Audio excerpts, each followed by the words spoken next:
Hello friends, welcome in Priyanka's teaching. Friends, today I am going to explain you lesson number 5 given in the book of class 6 James English Reader Silver Jubilee edition by Ratna Sagar. Friends, the title of the chapter is The Hen. So friends, before starting the chapter we will go through the get set. So please be with me and let's start. It is important to live in peace and harmony with others. ठीक है, ये हम सबको पता है कि बहुत ज़रूरी है कि हम एक दूसरे के साथ बहुत शांति से और ब्रदरहुड के फीलिंग के साथ रहे. We must always try to find peaceful resolution to conflict like the main character tries to do in this story. ये जो हमको क्या करना चाहिए, हमको हमेशा किसी भी कॉन्फ्लिक्ट का पीसफुल रिजोल्यूशन यानी किसी भी द्वंद्व का एक पीसफुल जो है रिजोल्यूशन यानी कि रिजल्ट निकालना चाहिए, जैसा कि हम जो स्टोरी पढ़ने जा रहे हैं इसके मेन कैरेक्टर क्लोविस ने किया है. ठीक है, the Dove is a universal symbol of peace. जो डव होता है जो कि एक बर्ड है, ये यूनिवर्सल सिंबल है, शांति का प्रतीक है. Look at the picture and make an origami Dove. चलिए, आप यहाँ पे स्टेप्स दिए गए हैं, इसको फॉलो करिए और एक डव बनाइए. Now I am going to explain you the chapter line wise. Mrs Sangrail has a troublesome guest at her home. Mrs Sangrail जो है ना, सैंग्रिल, उनके घर में ऑलरेडी एक जो है उपद्रवी टाइप का जो गेस्ट है वो आया हुआ है, रुका हुआ है. Another guest is due to arrive. एक दूसरा गेस्ट उनके घर जो है वो आने वाली है. ये भी जो है जो पहले से रुकी हुई है वो भी फीमेल है और एक दूसरी फीमेल गेस्ट भी आने वाली है. Can her son Clovis convince the troublesome guest to leave without his mother's knowledge. जो इस चैप्टर का, इस स्टोरी का मेन कैरेक्टर है जिसका नाम है क्लोविस, क्या वो जो पहले से ट्रबलसम गेस्ट घर में मौजूद है, ठीक है, जो उपद्रवी गेस्ट घर में मौजूद है, उसको जो है घर से भेजने में सक्सेस होता है अपनी मम्मा के नॉलेज के बगैर. Read this extract from the hen by Saki to find out what happened. ये जो हम कहानी पढ़ने जा रहे हैं जो कि एक एक्सट्रैक्ट है, एक हिस्सा है द हेन का, जो कि साकी के द्वारा लिखी गई है. और चलिए स्टोरी को पढ़ते हैं और पता लगाते हैं कि what actually happened at the last of the story. The next Thursday asked Clovis, his mother nodded. क्या हो रहा है, स्टोरी शुरू हो रही है और क्लोविस और उसकी मदर की बात हो रही है. तो क्लोविस जो है वो अपनी मम्मा से पूछता है कि क्या नेक्स्ट थर्सडे को जो है दूसरी जो गेस्ट है वो आ रही है. His mother nodded. और उसकी मम्मा जो है सर हिलाते हुए कहती है कि हाँ, you have rather done it haven't you. और फिर क्लोविस कहता है कि मतलब ये सब आपने ही किया होगा, आपने ही उसे बुलाया होगा. और क्या आपने नहीं किया है. ही चकल्ड. वो थोड़ा सा मतलब हंसते हुए कहता है कि Jane Martlet has only been here 5 days and she never stays less than a fortnight. और वो जो पहले से घर में ट्रबलसम गेस्ट मौजूद है उसका नाम है जेन मार्टलेट. और क्लोविस कहता है कि हमारे यहाँ जो ये जेन मार्टलेट आई हुई है जो कि अभी यहाँ पे सिर्फ 5 दिन रही है, वो जो है कभी भी 15 दिन के बिना के पहले जो है वो यहाँ से नहीं जाती है. जब आती है तो 15 days तो वो यहाँ रुकती ही है. You will never get her out of the house by Thursday. और वो कहता है कि वो यहाँ पे अभी सिर्फ 5 days रही है, आप थर्सडे के पहले उसको घर से नहीं भेज सकती हैं. Why should I ask Mrs Sangrail. Mrs Sangrail जो कि क्लोविस की मदर है वो पूछती है क्यों, मैं उसको क्यों यहाँ से भेजूंगी. शी एंड डोरा आर गुड फ्रेंड्स आरंट दे. और जो दूसरा गेस्ट घर पे अराइव होने वाली है वो है डोरा. तो मिसेस सैंग्रिल कहती है कि अरे क्या जो जेन है और जो डोरा है वो अच्छे फ्रेंड, वो कहती है कि जेन और डोरा अच्छे फ्रेंड हैं. क्या वे अच्छे फ्रेंड नहीं हैं. They used to be as far as I remember. और फिर जो है क्लोविस कहता है कि जहां तक मुझे याद है वो अच्छे दोस्त हुआ करते थे. They used to be, that's what makes them all the more bitter now. तो जब उसकी बात को, क्लोविस की बात को उसकी मदर सुनती है तो वो कहती है क्या वो दोस्त हुआ करते थे, मतलब ऐसा क्या हुआ कि उनके बीच ऐसी कड़वाहट आ गई. But what has happened, actually हुआ क्या है, जो मिसेस सैंग्रिल है वो पूछती है. Has someone been making mischief. क्या उनके बीच में किसी ने कुछ जो है मिस्चीफ कर दिया है, कुछ ऐसा हो गया है उनके बीच में या किसी ने कर दिया जिसकी वजह से वो जो है एक दूसरे के इस तरीके से हो गए हैं, उनके बीच खटपट हो गई है. Not exactly said Clovis. Clovis कहता है नहीं नहीं ऐसा नहीं है, किसी ने कुछ नहीं किया. अ हेन केम बिटवीन देम. जेन और डोरा के बीच में एक मुर्गी, एक हेन आ गई है. Okay. A hen? What hen? अब मिसेस सेंग्रिल को समझ नहीं आया कि 2 लोगों के बीच में hen आके कैसे रिलेशन को खराब कर सकती है। तो वो पूछती हैं कि मतलब क्या hen का क्या मामला है?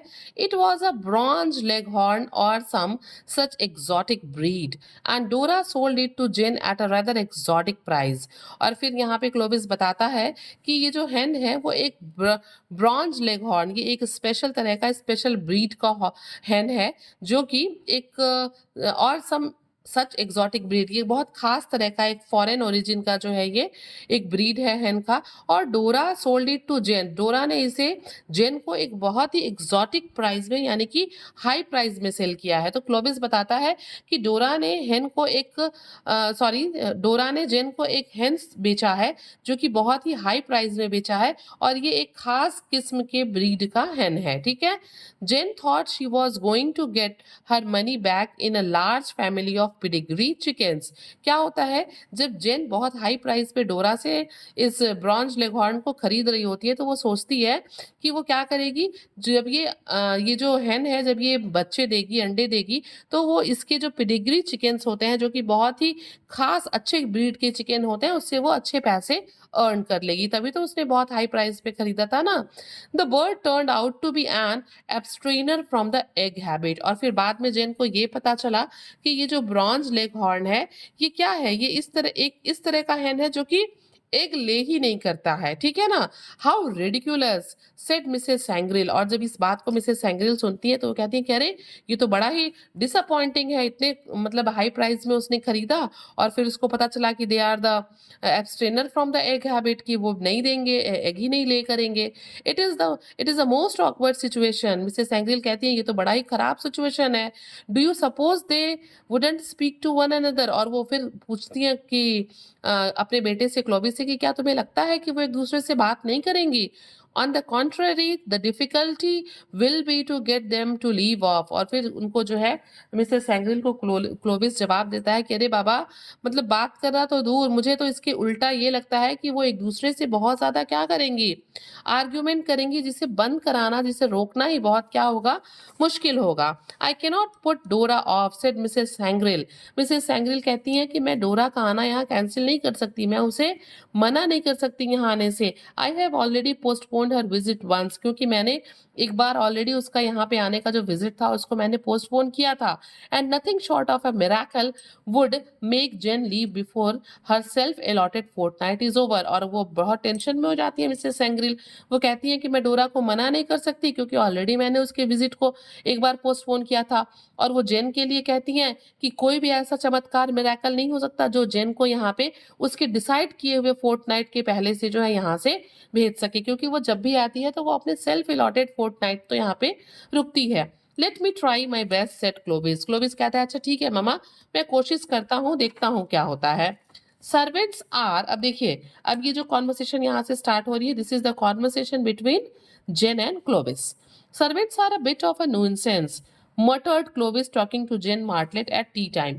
चाय के समय पे बात करते हुए क्लोविस कहता है जेन से कि जो सर्वेंट होते हैं ना, ये बड़े ही क्या होते हैं, ये बड़े ही मतलब न्यूसेंस होते हैं, बहुत ही बाधा उत्पन्न करते हैं। ठीक है, ये बड़े अजीब तरह के लोग होते हैं। I don't see what you have to complain of, exclaim Jane. और एक्सप्लेन जो जेन है वो थोड़ी सी आश्चर्यचकित होते हुए कहती है कि मतलब मैं समझ नहीं रही हूँ, मुझे नहीं समझ में आ रहा है कि तुम इस तरह की कंप्लेन क्यों कर रहे हो।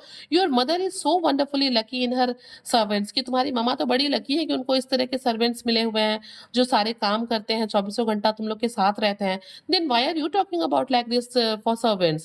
Studies for instance has been with you for years। और वो कहती भी है कि तुम्हारा जो ये सर्वेंट है, ये तुम लोग के पास जो जिसका नाम स्टडीज है, ये तो तुम्हारे पास बहुत लंबे समय से रह रहा है।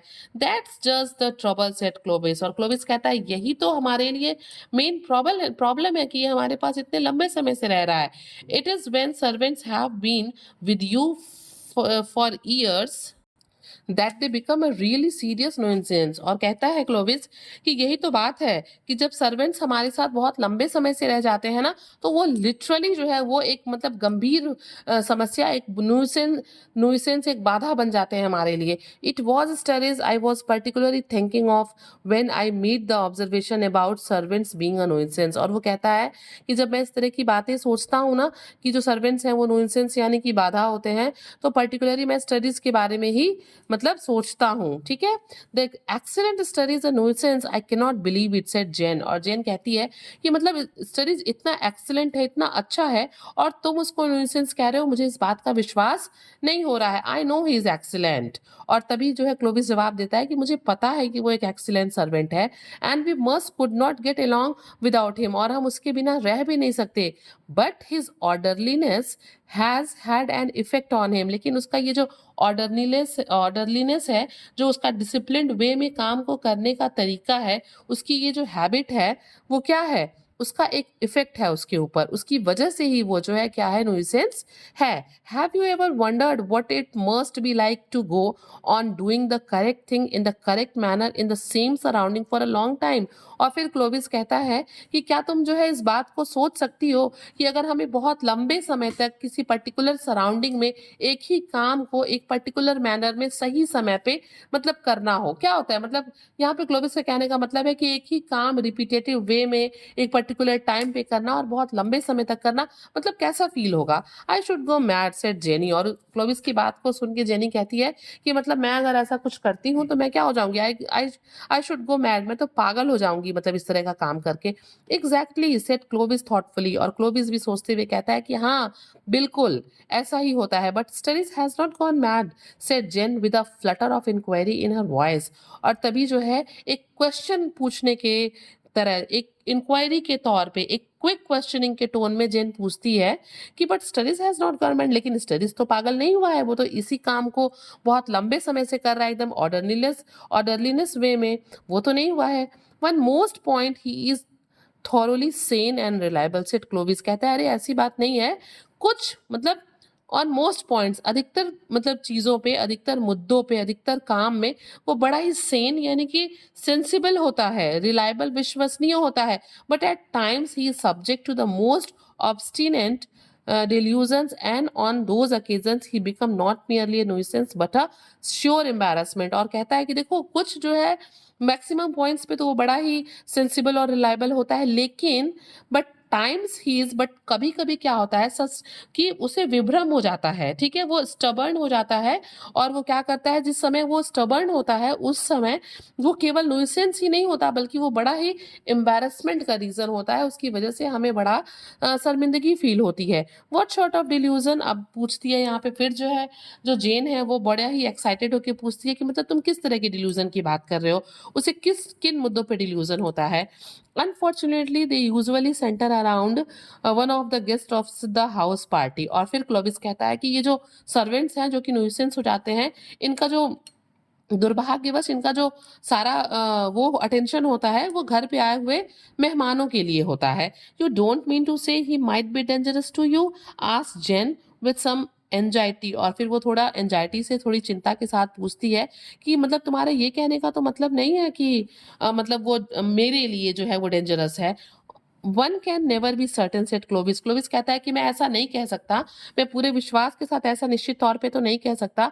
Now and then he get some idea about a guest which might take an unfortunate turn. और फिर वो अपनी बात को आगे बढ़ा के कहता है कि नहीं, जब तब कभी कभी हम कह सकते हैं कि ऐसा होता है कि वो कुछ मतलब गेस्ट के लिए कुछ आइडिया बना लेता है, कुछ ओपिनियन बना लेता है, और कभी कभी उसके ये जो ओपिनियंस होते हैं जो कि उसने गेस्ट के लिए बनाए हैं, वो कुछ अनफॉर्चुनेट टर्न यानी कि दुर्भाग्यपूर्ण मोड़ ले लेते हैं। मीन्स वो क्या करता है, वो गेस्ट के आगे पीछे रहता है, उनके बारे में कुछ सोचता रहता है, और कभी कभी तो उसका ये जो सोचना है, उसकी ये जो थॉट्स हैं गेस्ट के लिए, कुछ अनफॉर्चुनेट टर्न ले लेते हैं। That is precisely what is worrying me at the present moment. और फिर क्लोविस अपनी बात को बढ़ाते हुए कहता है कि इस प्रेजेंट टाइम पे मुझे यही चीज इसकी जो है ठीक ठीक तौर पे हमें मुझे टेंशन पहुंचा रही है, वरी कर रही है। What has he taken a fancy about someone here now? और फिर जो है जेन पूछती है, आज जेन एक्साइटेडली, कि जो जेन है वो बहुत ही फिर एक्साइटेड होकर पूछती है कि मतलब इस समय उसने मतलब क्या कल्पना बना के रखी है, क्या फैंसी क्रिएट करके रखी है किसी के बारे में। Do tell me what it is, तो मुझे बताओ तो कि ये क्या है। यू सेड क्लोविस ब्रीफली, और फिर ब्रीफली जो है क्लोविस कहता है कि तुम हो वो गेस्ट जिसके बारे में उसने कुछ फैंसी क्रिएट करके रखी है। मी क्लोविस नॉडेड, वो पूछती है मतलब जेन पूछती है मेरे बारे में उसने कुछ इमेजिन मतलब थॉट्स बना के रखे हैं। क्लोविस नॉडेड, और क्लोविस जो है सर हिलाते हुए कहता है हाँ। Who on earth does he think I am, और फिर जेन पूछती है कि वो क्या सोचता है कि मैं कौन हूँ इस अर्थ पे, वो मुझे किसकी तरह समझता है।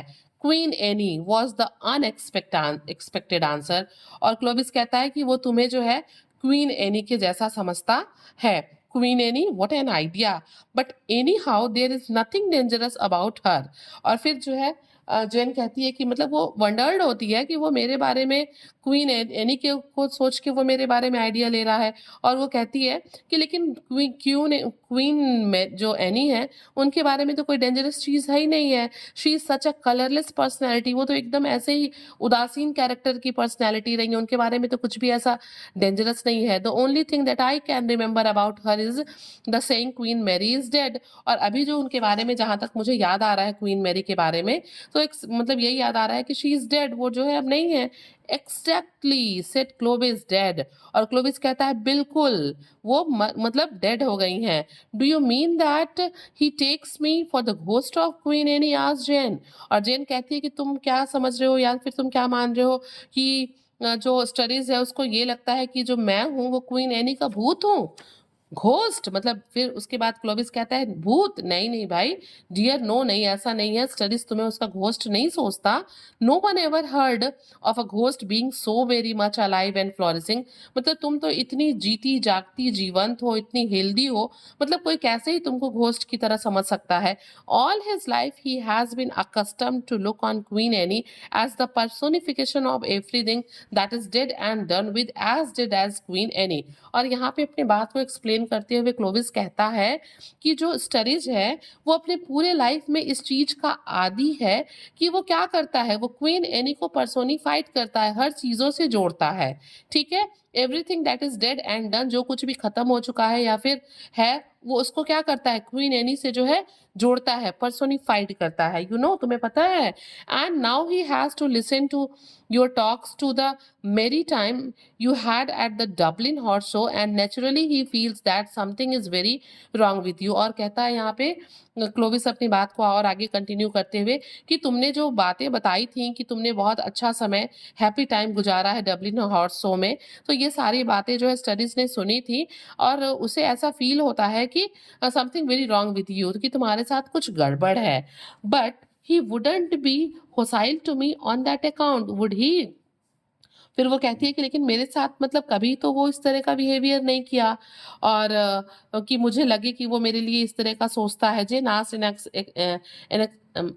एनेक्सियसली, वो बहुत चिंतित होकर कहती है कि मतलब कभी भी वो इस तरह की बात तो मुझसे किया नहीं है। I did not get really alarm about it till lunch today, said Clovis. Clovis कहता है कि मुझे भी अभी आज के लंच के पहले इस तरह के बारे में कुछ भी नहीं पता था, मैं भी इस चीज को लेके अवेयर नहीं था।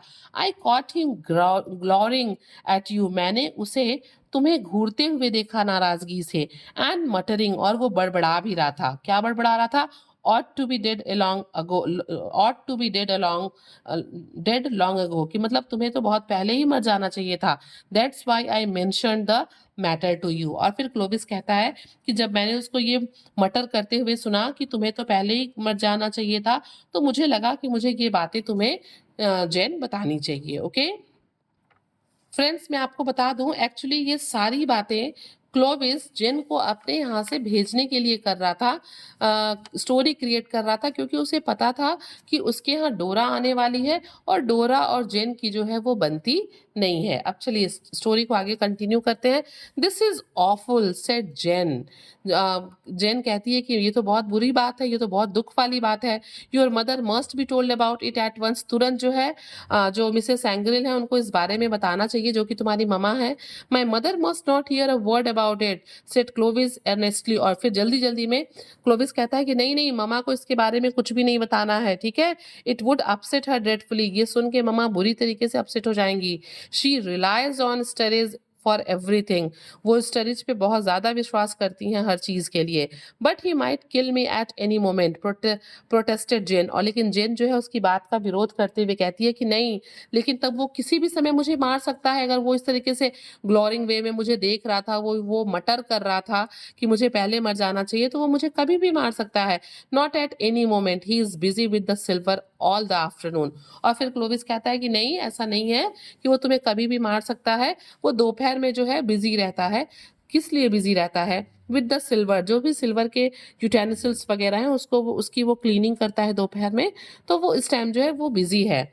You will have to keep a sharp look out all the time and be on your guard, said Jenny। और जेनी जो है क्लोविस से कहती है कि मतलब तुम्हें जो है उसके ऊपर नजर रखनी होगी ताकि वो कुछ भी ऐसा नहीं कर पाए। It's dreadful situation to be in with the mad butler around you. और वो कहती है कि ये बड़ा बड़ा गंभीर और बुरा सिचुएशन है जब तुमको इस तरह के पागल नौकर के साथ रहना पड़े जो तुम्हारे आस पास हो और उसके वो इस तरीके से तुम्हारे बारे में सोचता हो। But I am certainly not going to cut my visit short. और इसके बाद वो कहती है कि इन सब के बावजूद भी मैंने यहाँ पे जो फोर्टनाइट डिसाइड किया है, मैं वहाँ पे रुकूंगी। मैं अपने 15 डेज के फोर्टनाइट के विजिट को कट करने वाली नहीं हूँ।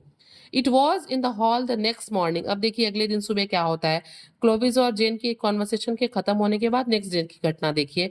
It was in the hall the next morning. अगले दिन सुबह की बात है। After a late breakfast that Clovis had his final inspiration as he stood removing rust spot from an old putter। क्या होता है, अब वो सोचता है कि अब कुछ फाइनली कुछ मुझे करना ही होगा। तो नेक्स्ट मॉर्निंग थोड़े देर से ब्रेकफास्ट करने के बाद वो खड़ा होता है और वो क्या करता है, पटर, ओल्ड पटर यानी कि जिससे हम गोल्फ स्टिक कह सकते हैं, जिससे हम गोल्फ खेलते हैं ना, वो क्या करता है, जिससे हम बॉल को मारते हैं, उस पे लगे हुए रस्ट के स्पॉट को वो रिमूव करते हुए पोंछता है। Where is miss Martlet, he asked Sturridge who was at the moment crossing the hall। क्या कर रहा होता है, वो अपने पटर को पोंछ रहा होता है, उस पे से रस्ट हटा रहा होता है और तभी उसके पास से कौन गुजरता है, स्टरेज गुजरता है। ठीक है। और जो क्लोविस है वो पूछता है स्टरेज से कि मिस मार्टलेट कहाँ है।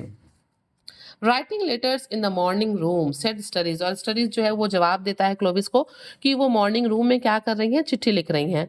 She wants to copy the inspiration on the old basket hilted sabre, said Clovis pointing to the sword hanging on the wall. और तब क्या है, जब क्लोविस सुनता है कि वो मॉर्निंग रूम में बैठ के लेटर लिख रही हैं, तो क्लोविस दीवार पे टंगे हुए तलवार की तरफ इशारा करते हुए कहता है कि शी मतलब जो जेन है वो तलवार के हैंडल पे, ठीक है, उसके हिल्ट, जिसको हिल्ट मीन्स होता है वो मुट्ठा जिसको हम पकड़ते हैं तलवार का, और वो कहते हैं कि बास्केट हिल्टेड सैबर, मतलब उसमें बास्केट की तरह होगा, उसमें हाथ घुस जाता होगा, हाथ को प्रोटेक्ट करने के लिए हिल्ट इस तरीके से बनाया हुआ है।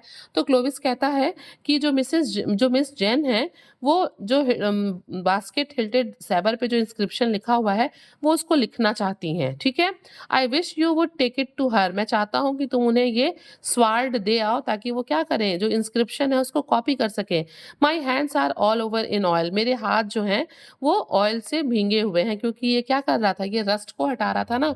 Take it without the sheath, it will be less trouble. और वो क्या कहता है क्लोविस कहता है कि इस स्वार्ड को बिना उसके सेथ यानी कि बिना म्यान के लेके जाओ, बिना म्यान के लेके जाओगे तो तुम्हें दिक्कत कम होगी। ये सब क्यों कर रहा है क्लोविस, ये सब क्लोविस कर रहा है ताकि जो जेन है वो स्टडीज पे शक करे, उससे डरे और वो वहां से चली जाए। ठीक है।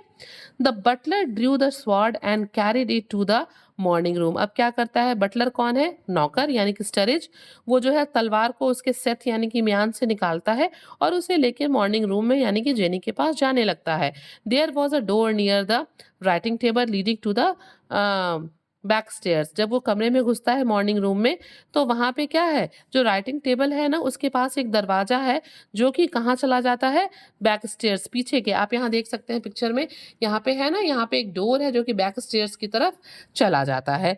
Jane vanished through it with such lightning rapidly that the butler doubted whether she had seen him come इन।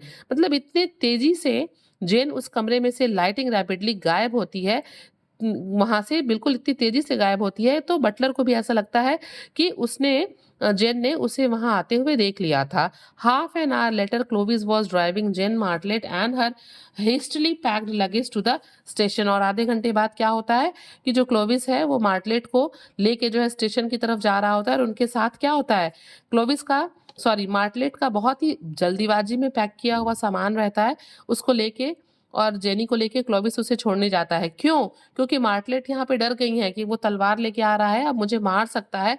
तो उन्होंने बहुत जल्दी-जल्दी में अपना सामान पैक किया है और वो क्लोविस से कहती है कि मुझे छोड़ दो। अब दोनों कहाँ जा रहे हैं? स्टेशन की तरफ। Mother will be awfully vexed when she finds you have gone, he observe to the departing guest. क्या होता है, क्लोविस जो है, डिपार्टिंग गेस्ट यहाँ पे कौन है? मार्टलेट है। उनको जो है देखते हुए कहता है कि अगर मम्मा को पता चलेगा कि मतलब तुम यहाँ से चली गई हो, तो वो बहुत ही क्या होंगी, ऑफुली वेक्स्ड, बहुत बुरी तरह से एनॉयड यानी कि नाराज होंगी।